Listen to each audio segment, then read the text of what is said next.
بسم الله والحمد لله والصلاة والسلام على أشرف خلق الله محمد بن عبد الله صلى الله عليه وآله وصحبه وسلم تسليما كثيرا أما بعد. On se rassemble ce soir autour d'un rappel et on a, par la grâce d'Allah subhanahu wa ta'ala, la chance d'avoir la visite honorable du Cheikh Fahd ibn Yahya al-Ammari, qu'Allah le préserve, qui va venir avec une exhortation dans laquelle nous implorons Allah subhanahu wa ta'ala qui lui accorde le succès et que vous trouviez une utilité et que chacun d'entre nous reparte meilleur que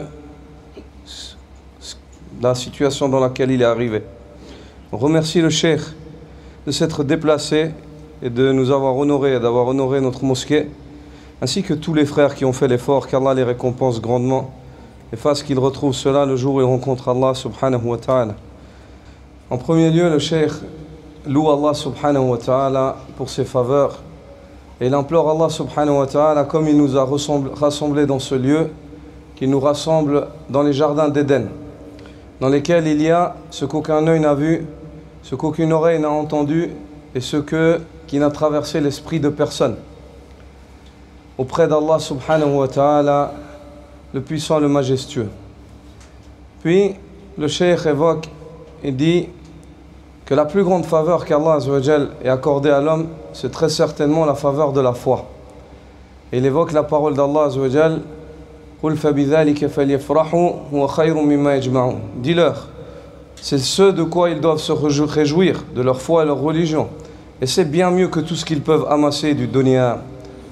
L'être humain, la plus grande faveur de laquelle il jouit, c'est très certainement sa foi. La foi, elle change l'homme, elle change l'état de l'homme. Elle fait que l'homme devient un autre homme. Du moment où l'homme il a la foi, son cœur, il se voit changer, métamorphosé. Du moment que l'homme il a la foi, ses buts ne sont pas les mêmes. L'être humain, par son iman, il change complètement. La foi, elle lie le serviteur à son Seigneur. Elle lie le serviteur à la demeure dernière. L'homme, lorsqu'il a la foi, il est fermement attaché à Allah subhanahu wa ta'ala et à Allah et à la demeure dernière. La foi éclaire le chemin de l'homme. Elle éclaire l'homme, elle le fait sortir des ténèbres de la mécréance à la lumière de l'islam. Elle le fait sortir des ténèbres de l'égarement à la lumière de la guidée.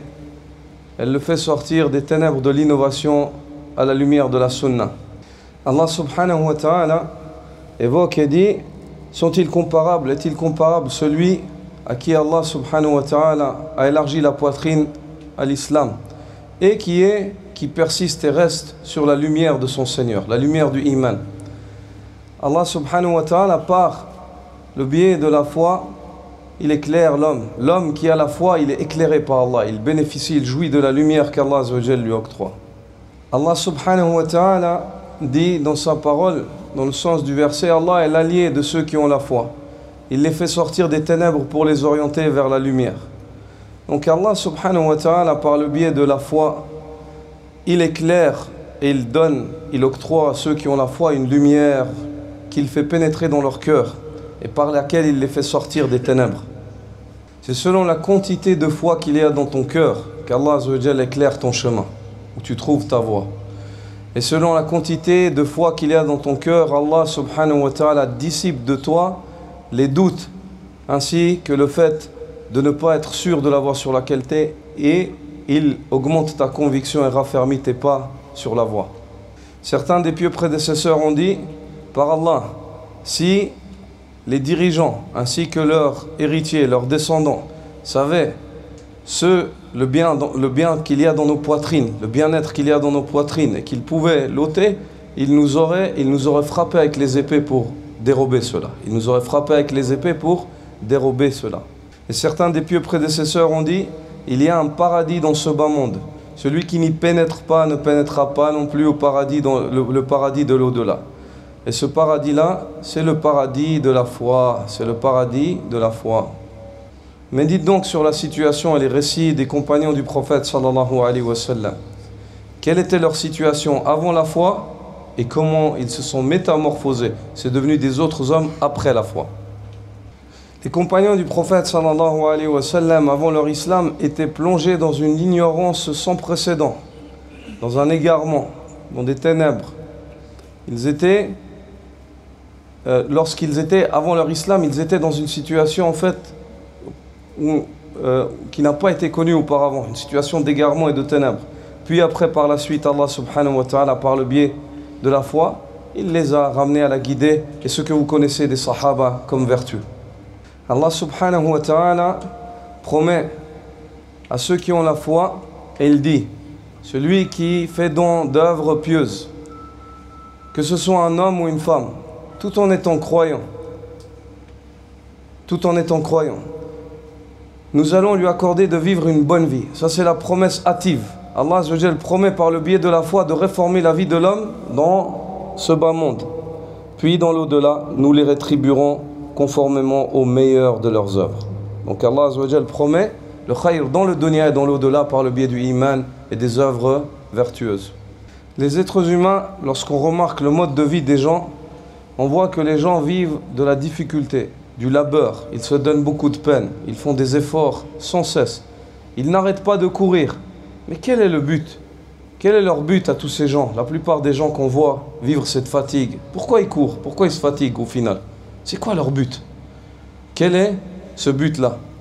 Ibn al-Qayyim rahimahullah évoque et dit que ceux qui n'ont rien compris et les faibles d'esprit ont totalement tort lorsqu'ils perçoivent que le bonheur et les bienfaits de cette vie-là s'arrêtent dans les vêtements, dans la nourriture, dans le fait de convoiter la richesse et ainsi de suite. Il dit, rahimahullah, et ces délices que les gens convoitent dans ce bas monde et dont ils les voient comme une source de bonheur, où est-ce qu'elles se situent? Où est-ce qu'elles se situent par rapport aux délices de la foi? Aux délices de la foi. Y a-t-il un délice plus grand et plus énorme que le délice de la foi? Y a-t-il une vie plus vraie et plus majestueuse que celle qui est bâtie sur la foi? Les compagnons du prophète sallallahu alayhi wa sallam ont sacrifié leur être, ils ont sacrifié leurs biens, ils ont tout sacrifié pour la foi en Allah Azza wa Jal. Ils ont acheté par leur effort et leur sacrifice l'au-delà. Ils ont acheté par leur effort et leur sacrifice l'au-delà. Allah subhanahu wa ta'ala évoque, il dit, dans le sens du verset, il y a parmi les gens qui achètent, c'est-à-dire par ses efforts et ses sacrifices, l'agrément d'Allah. C'est-à-dire, ils payent le prix de cet agrément. Ils payent le prix de cet agrément. Et ce bienfait, cette faveur, la faveur de la foi, comment est-ce que l'homme peut la protéger? Comment est-ce que l'homme peut la préserver? L'être humain préserve sa foi par la réalisation du tawhid et par l'obéissance à Allah subhanahu wa ta'ala. L'être humain n'adore pas autre qu'Allah. L'être humain ne craint pas autre qu'Allah d'une crainte de caractère adorateur, crainte adoratrice. L'être humain n'espère pas autre qu'Allah subhanahu wa ta'ala. Le prophète sallallahu alayhi wa sallam a évoqué dans le hadith, il a dit, sache que si toute la communauté, si les gens se rassemblent pour t'apporter une quelconque utilité, ils ne sauraient t'apporter comme utilité que ce qu'Allah Azza wa Jal t'a octroyé, a permis que cette utilité, tu jouisses de cette utilité-là. Et par conséquent aussi sache que si tous les gens se mettent ensemble pour essayer de te nuire, ils ne sauraient te nuire que par une chose qu'Allah Azza wa Jal t'a décrété. Il a décrété que cette nuisance, elle t'atteigne. Il dit ça c'est l'iman, le cheikh. Il dit ça c'est l'iman. C'est le fait d'être convaincu en Allah subhanahu wa ta'ala et en ce qu'Allah a décrété. Allah subhanahu wa ta'ala dit, dis-leur ô Muhammad, ma prière, mon sacrifice, ma vie et ma mort sont pour Allah Azza wa Jal, le Seigneur des univers. Il n'a pas d'associé. Ça, c'est la réalisation du tawhid et de la foi. C'est comme ça qu'on la réalise. Il est primordial que l'homme qui désire préserver sa foi réalise le monothéisme dans la seigneurie, le monothéisme dans le culte et le monothéisme dans les noms et les attributs d'Allah subhanahu wa ta'ala, et ceci dans toute sa vie et durant toute sa vie.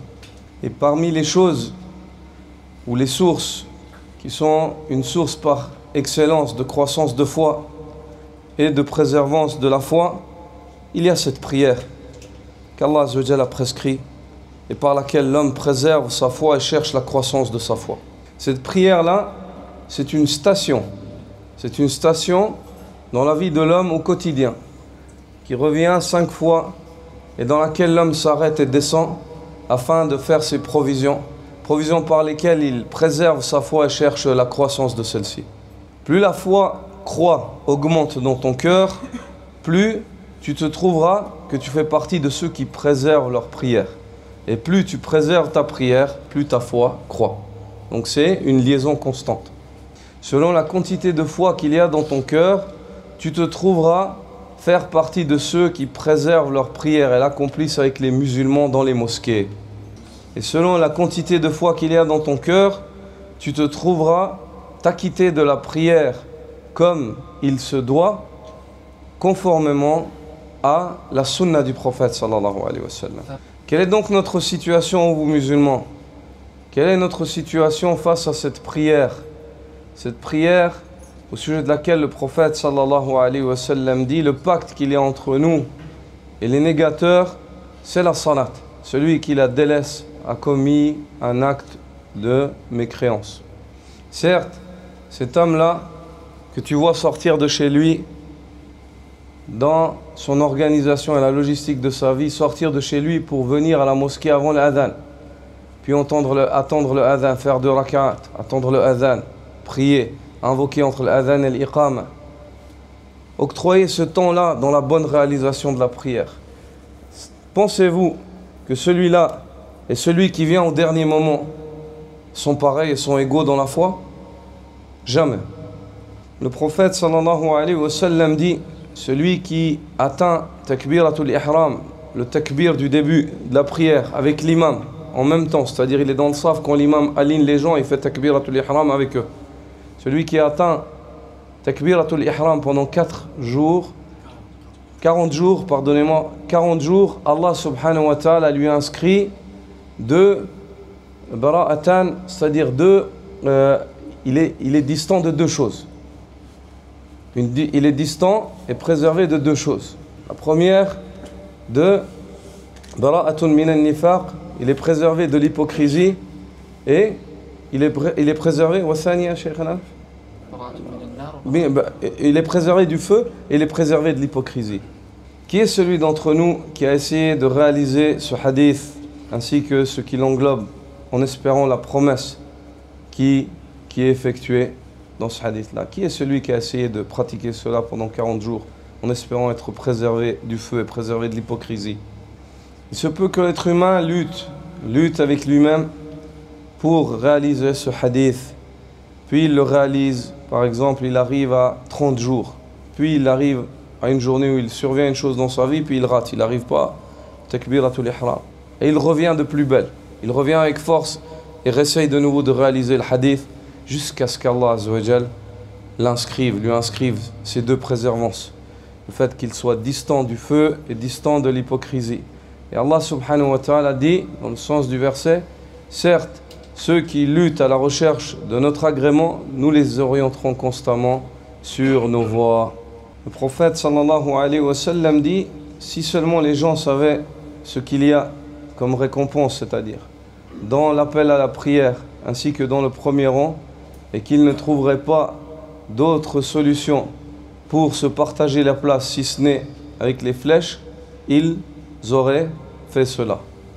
Le paradis est une chose d'une noble valeur. Comme l'a dit le prophète sallallahu alayhi wa sallam, n'est-ce pas que la marchandise qu'Allah vous propose en négoce est une chose d'une haute valeur? N'est-ce pas que la marchandise qu'Allah azza wa jal vous propose en négoce est le paradis? Ibn al-Musayyib, rahimahullah, parmi les grands tabi'in, lorsque la mort lui est venue, il a vu ses enfants autour de lui en train de pleurer.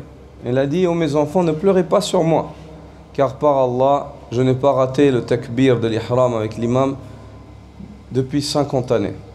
Ibn Farhoun al-Maliki a dit: je n'ai pas raté le takbir du début de la prière avec l'imam dans la mosquée du prophète sallallahu alayhi wa sallam, et ceci pendant une durée de 60 années. Aujourd'hui, certaines personnes, lorsqu'ils lisent ces récits, ils disent: ça c'était à l'époque. Leur mode de vie, il leur permettait cela. Aujourd'hui, c'est difficile, voire impossible. Le cheikh dit: n'est-ce pas que vous avez déjà entendu cela? Et il en est ainsi, les gens disent cela. Il dit, par conséquent, il dit, ceci, ils trouvent cela difficile. Mais n'avez-vous pas entendu des personnes qui ont atteint la retraite et qui ont travaillé pendant 40 ans dans une entreprise dire et se vanter: j'ai travaillé 40 ans et j'ai jamais été en retard pendant 40 ans? Ça, on l'a entendu aussi, dit le cheikh. Il dit: pourquoi est-ce que ici, pendant 40 ans pour le travail, il a réussi à être à l'heure, il a réussi à réaliser cela, mais pour la salat, en fait, il n'arrive pas, en fait, 40 jours, pas 40 ans, 40 jours, il n'arrive pas à réaliser cela. Il dit ceci, car l'homme, son objectif, c'est sa priorité, ça montre où est-ce qu'il a mis sa priorité. Il l'a mis dans son dunya et non dans son au-delà. Le cheikh dit: combien de rak'at l'homme prie dans une journée? Il posait la question. Les frères étaient hésitants de répondre, et il a dit: commençons par les obligations. Combien de rak'at vous priez dans vos prières obligatoires? 17. Puis si on rajoute avec sunan rawatib 12, ça fait 29. Puis si on rajoute le witr, selon l'avis de certains savants qui disent le minimum pour le witr c'est 3 rak'at, ça fait 32. Puis si on rajoute à cela ad-duha, puis si on rajoute à cela le fait de prier quand tu rentres à la mosquée, si on rajoute à cela le fait de prier la nuit, si on rajoute à cela les prières qui sont venues entre l'adhan et l'iqama, et ainsi de suite. Et on arrive à une cinquantaine de rak'at que l'on prie dans une journée quotidienne, dans le quotidien du musulman. Il dit: y a-t-il une réussite plus énorme que celle qui te pousse, c'est-à-dire celle du iman, qui te pousse à prier ces 50 rak'at?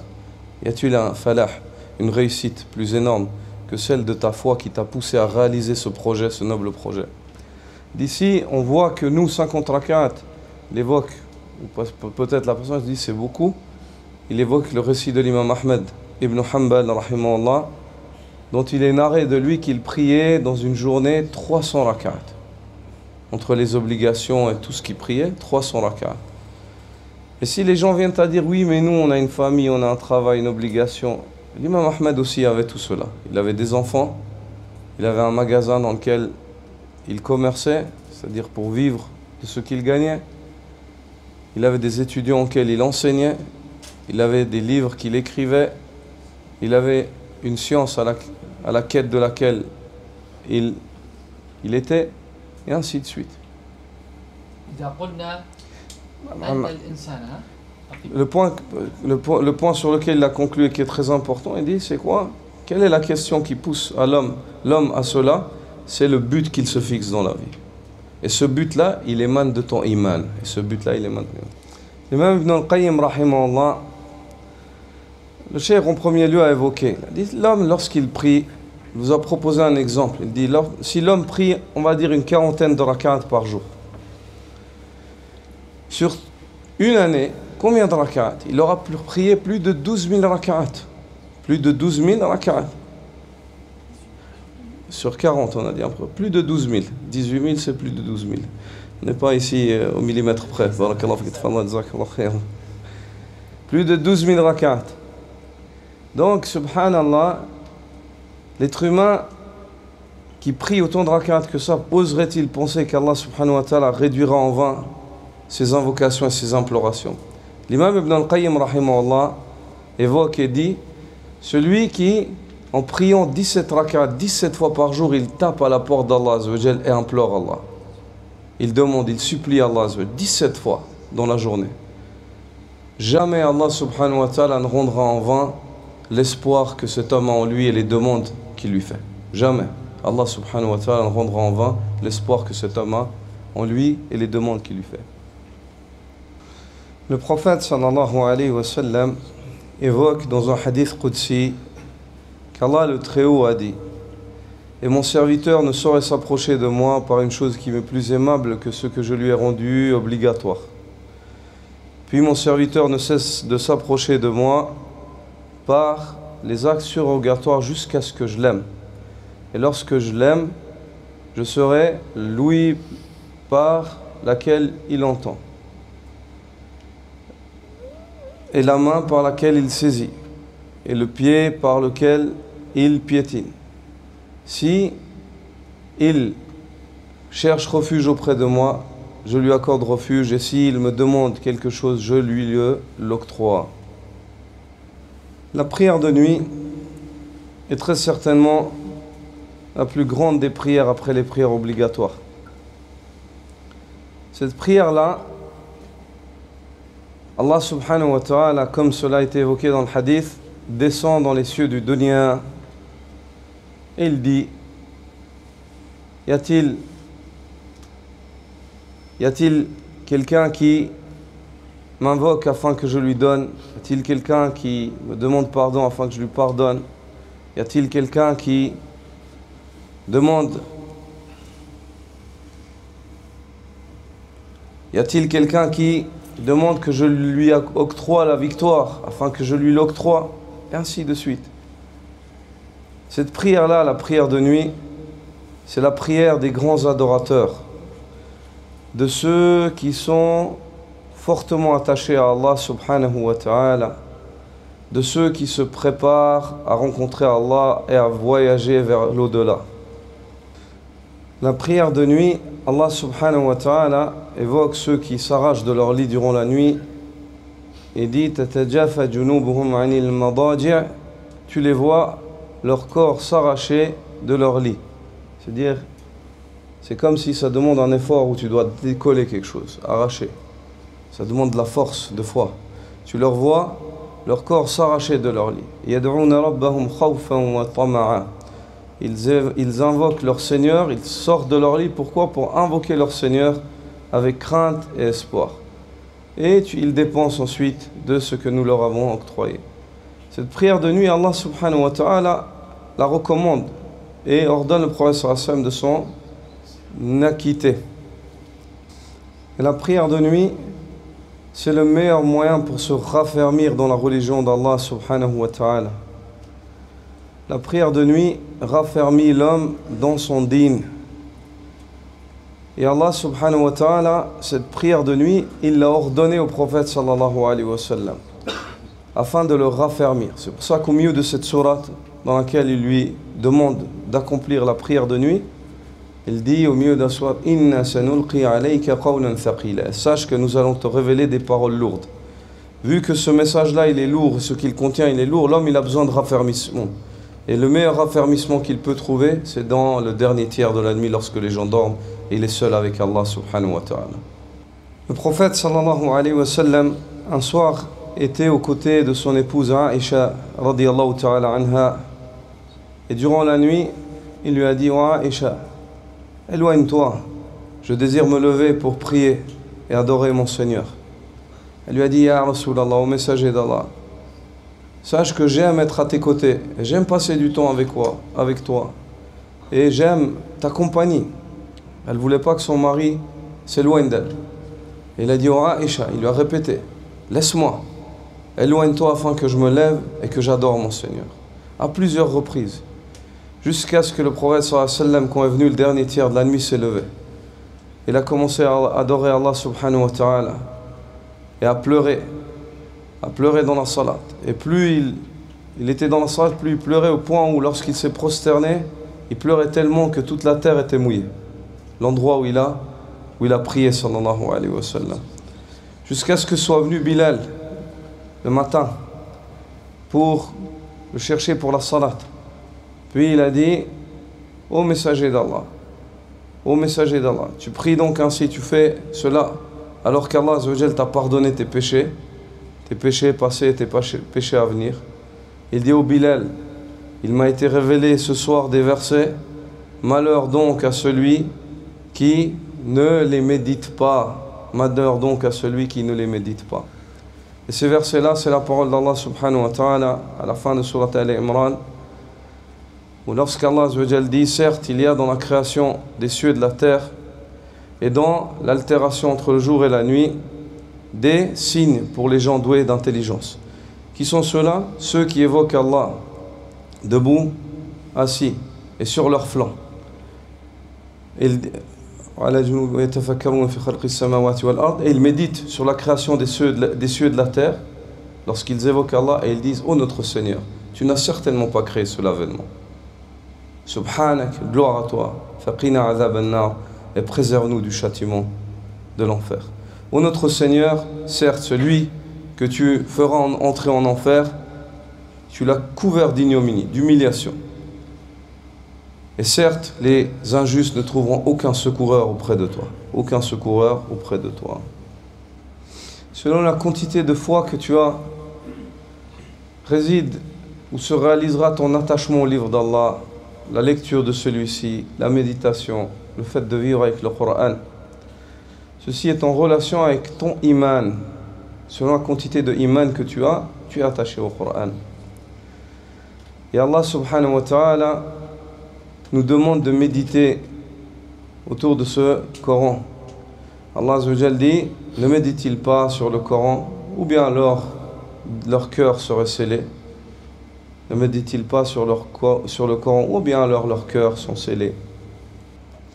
Dans ce Coran-là, il y a la guidée, la miséricorde et le remède.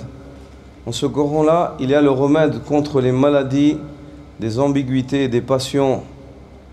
Ce Coran-là est la source de tout bien et la lumière par laquelle s'éclaire le croyant. Et Allah subhanahu wa ta'ala a fait de ce Coran-là une guidée pour les pieux, ceux qui le lisent, le méditent et mettent en pratique les enseignements qui y figurent. Ce Coran-là, dit le cheikh, est une source de bénédiction par laquelle l'homme obtient la bénédiction dans son être, dans sa famille, dans ses biens, dans tout ce qu'il possède. Quelle est notre liaison et combien est-ce que nous on cherche à tirer la bénédiction? Puis ensuite le cheikh dit: ce Coran-là, il est béni dans les versets, dans les mots qu'il y a et dans les lettres. Il a demandé quel est le nombre de lettres qu'il y a dans le Coran. Il a dit: je ne vous permets pas d'employer Google pour chercher la réponse. كم حرف في كتاب الله عز وجل؟ خطأ.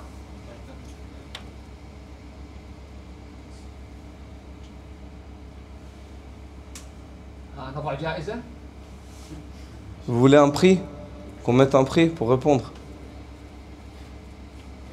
320,000 حرف. 320 000 lettres dans le Coran. يقول عليه الصلاة والسلام صلى الله عليه وسلم: لا أقول ألف لام ميم حرف، وإنما ألف حرف ولام حرف وميم حرف. الحرف بحسنة والحسنة بعشر أمثالها والله يضاعف لمن يشاء. Le prophète sallallahu alayhi wa sallam dit, en parlant des lettres du Coran et de la récompense de la lecture de celle-ci, pour la lecture de celle-ci, il dit: je ne vous ai pas dit que Alif, Lam, Mim composent une seule lettre. Mais Alif est une lettre, Lam est une lettre, Mim en est une autre. Et pour chaque lettre, l'homme est récompensé qu'il lit du livre d'Allah, et chaque récompense est décuplée. Et Allah Azza wa Jal augmente et multiplie à qui il veut en nombre. Mais le minimum pour chaque lettre du Coran que tu lis, c'est fois 10. إذا ضربنا 320,000 في 10 كم؟ Si on multiplie 320 000 fois 10, 3,200,000 حسنة. Si on multiplie fois 10, 320 000, ça fait 3 200 000. conformément au comptable qu'on a ici. يعني كم يدخل في حسابك من الحسنات حينما تختم ختمة كاملة من كتاب الله عز وجل. Regarde toutes les hasanat. Lorsque tu lis une fois le livre d'Allah, regarde comme tu es riche. Si on te dit des millions en francs suisses, là c'est des hasanat. 3 200 000 hasanat. Et ça c'est le minimum. Car Allah Azza wa Jal peut augmenter encore, selon la sincérité de l'homme et la recherche du visage d'Allah en cela. إذا كنت تختم في الشهر مرتين كم العدد؟ Si tu termines 2 fois par mois, combien? Comptable. 6 ملايين 400 000. و400 ألف حسنة. Si tu termines 2 fois le Coran par mois, tu as 6 400 000 hasanat.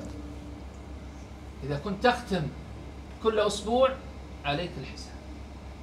Si tu fais ça une fois par semaine, demande au comptable combien tu auras. أليس هذا رحمة للمؤمن أن يستكثر في هذه الدنيا من الحسنات؟ يا رب. والله رحمة من الله عز وجل بنا أن يريد الله عز وجل بنا أن ندخل الجنة. N'est-ce pas cela, n'y a-t-il pas en cela une miséricorde pour le croyant? Il dit par Allah, c'est une miséricorde pour le croyant.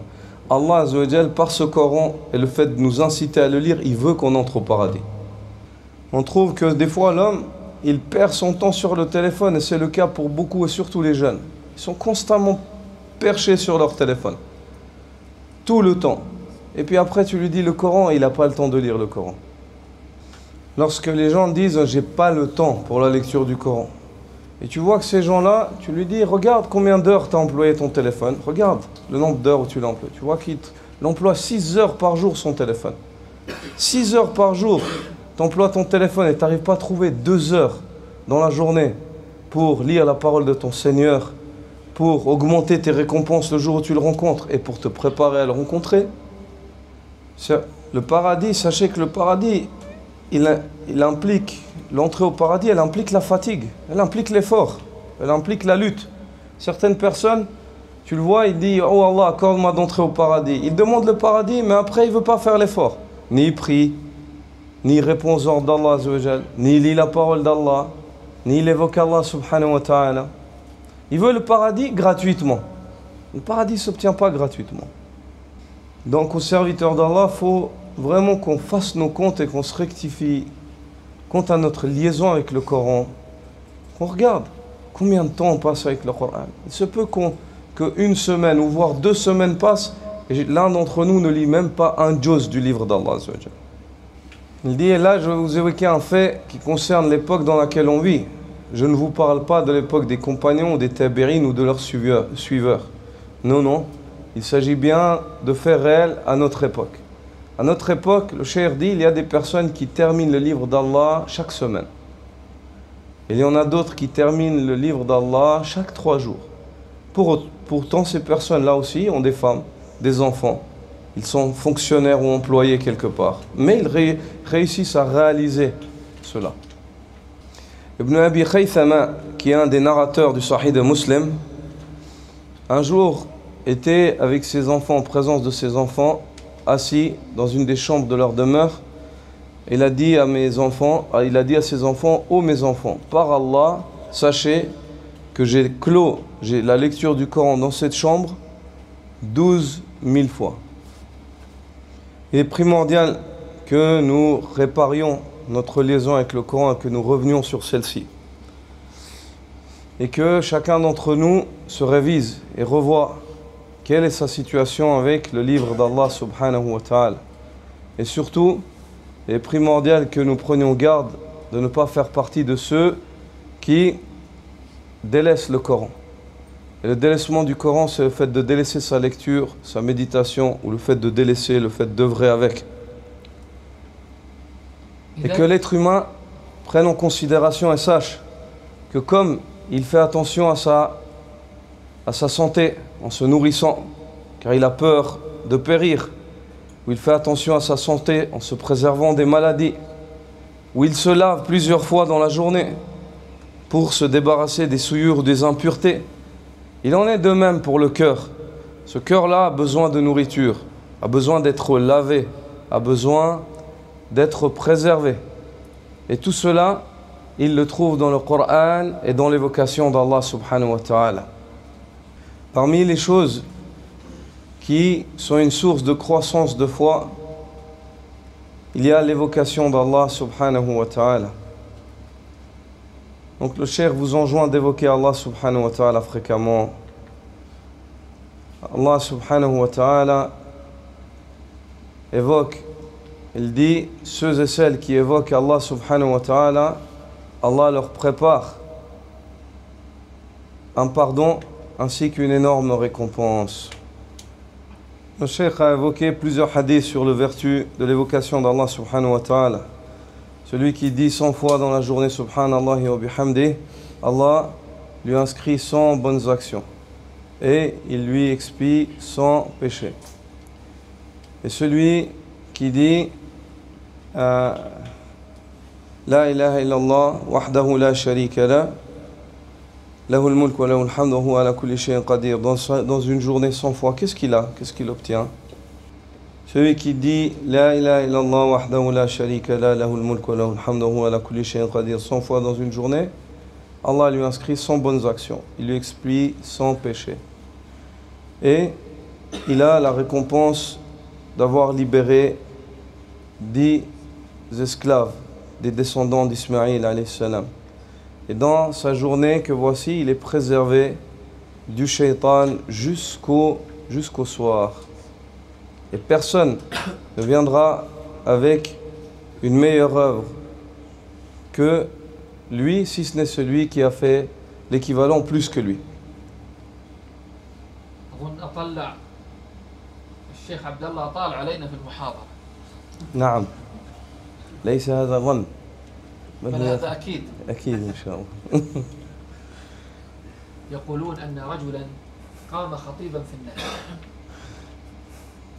ورأى بعض القوم قد ناموا فقال من بجوارهم أيها الناس أيقظوا النائمين فقالوا لقد كنت أنت سببا في نومهم فأيقظ.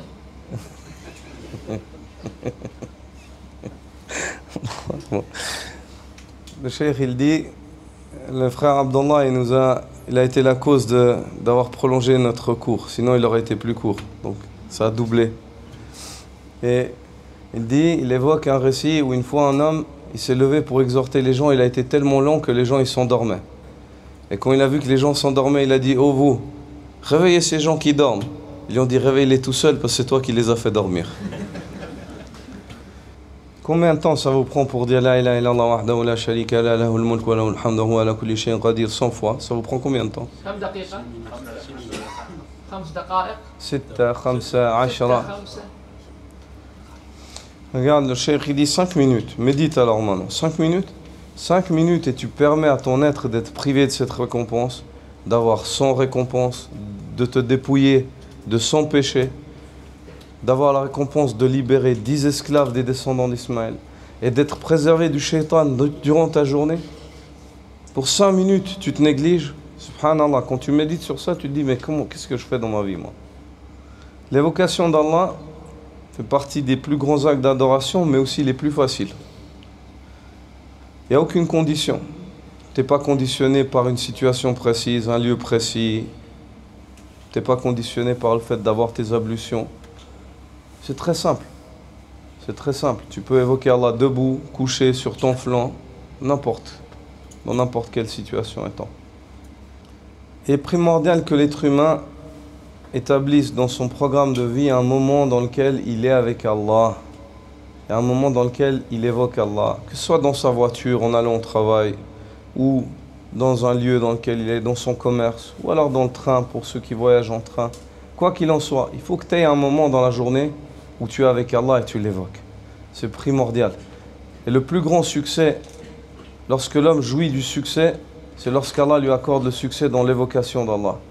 Et la privation, c'est lorsque l'homme est privé de la permission d'évoquer Allah subhanahu wa ta'ala. Abu Huraira radiyallahu ta'ala anhu disait: je ne me couche jamais jusqu'à ce que j'ai terminé 12 000 glorifications durant ma journée. C'est-à-dire, je ne me prends pas mon lit et je ne me couche pas avant d'avoir glorifié Allah durant ma journée 12 000 fois. Le cheikh évoque et dit: combien de temps ça te prend pour dire Subhanallah wa bihamdi 100 fois? Ça te prend 3 minutes, 4. Il dit: si tu dis ça pendant une demi-heure, tu arriveras à combien? 2000, voire 3000, tu auras dit.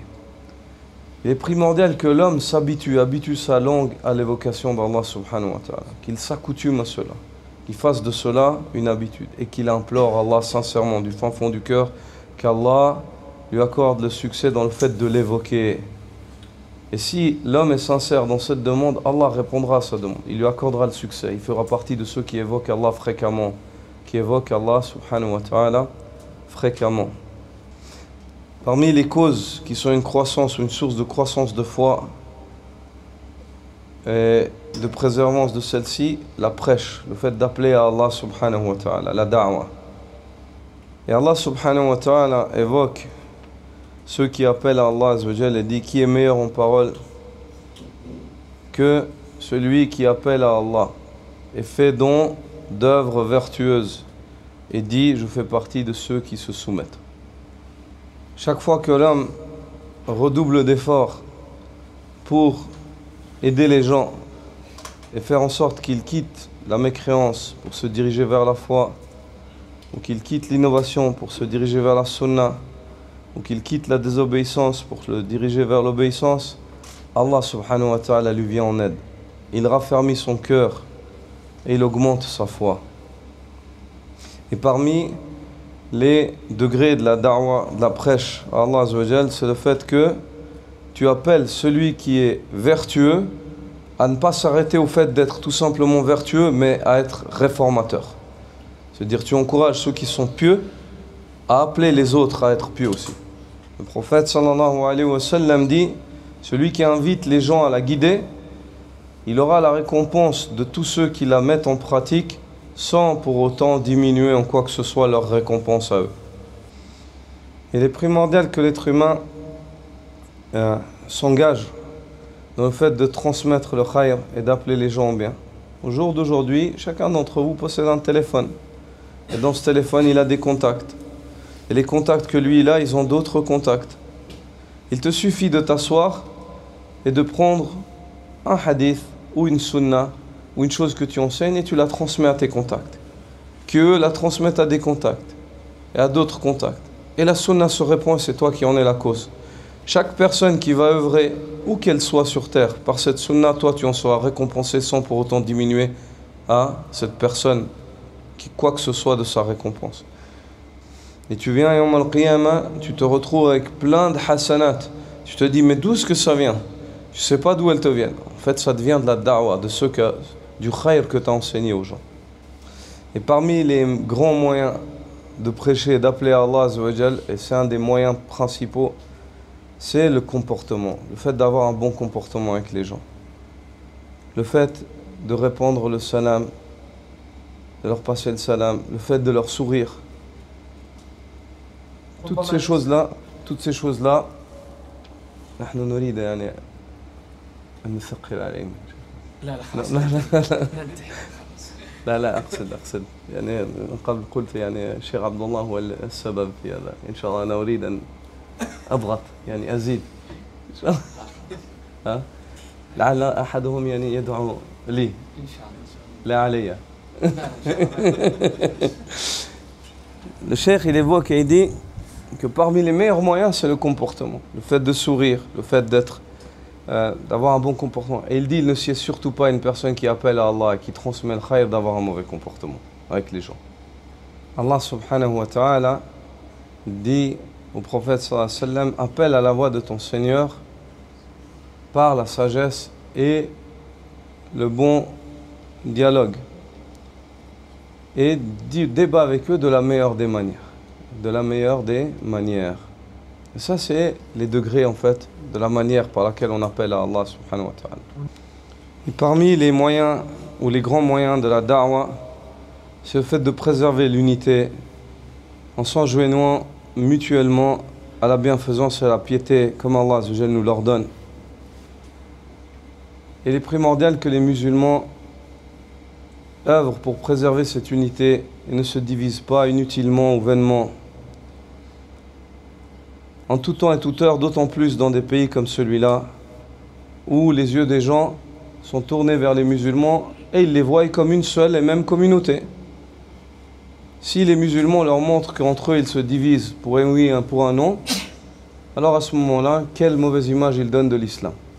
Quelle mauvaise image ils donnent de l'islam.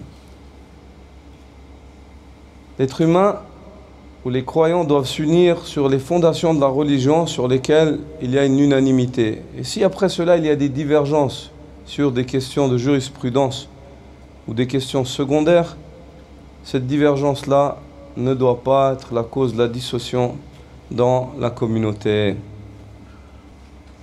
Et pour finir et conclure dans la prédication, ceux qui te sont le plus proches sont ceux qui ont le plus le droit sur tes bons conseils et les bonnes recommandations. Allah Azza wa Jalla dit au prophète sallallahu alayhi wa sallam et appelle de ta tribu ceux qui te sont le plus proches. Et Allah Azza wa Jalla dit préservez vous-même ainsi que vos familles d'un feu qui est alimenté par les hommes et les pierres. Donc, il est primordial que l'homme commence par ceux qui l'entourent. Il est primordial que l'homme commence sa prêche dans sa maison. C'est-à-dire, il enseigne à sa femme, à ses enfants. Il commence à prodiguer auprès de ses proches en premier lieu.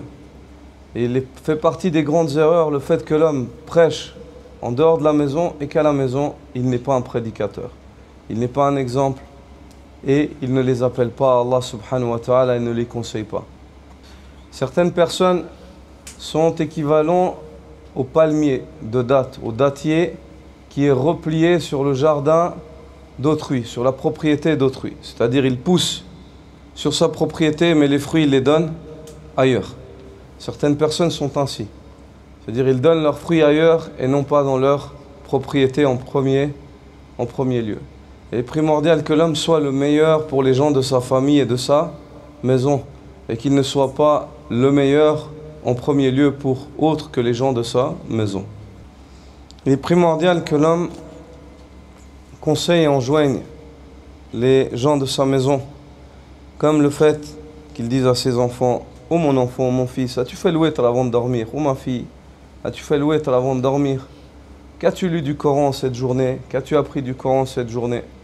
Ou alors lors d'une journée de congé, veux-tu jeûner demain tu as congé, ne veux-tu pas jeûner ?» Qu'il les enjoigne au khayr et qu'il les motive à cela. Le prophète sallallahu alayhi wa sallam dit chacun d'entre vous est à l'exemple d'un berger et chacun d'entre vous est responsable de son troupeau.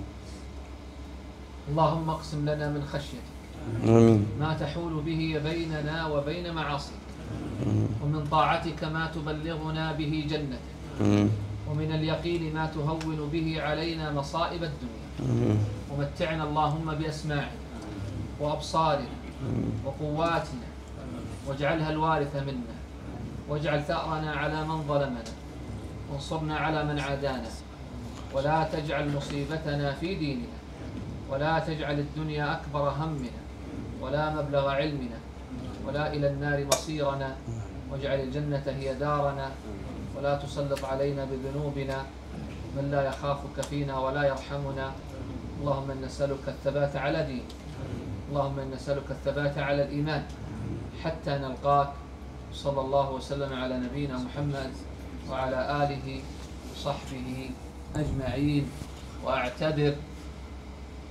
ويعتذر الشيخ عبد الله عن الإطالة علينا جزاه الله خيرا لأني أنا إذا تكلمت كلمتين وتكلم 5 كلمات أو 10 كلمات هذا لفقر الفرنسية ربما ربع الوقت وهو أخذ ثلثي الوقت نعم وجزاكم الله خيرا هذا مقتضى الصرف بين العربية والفرنسية يا شيخنا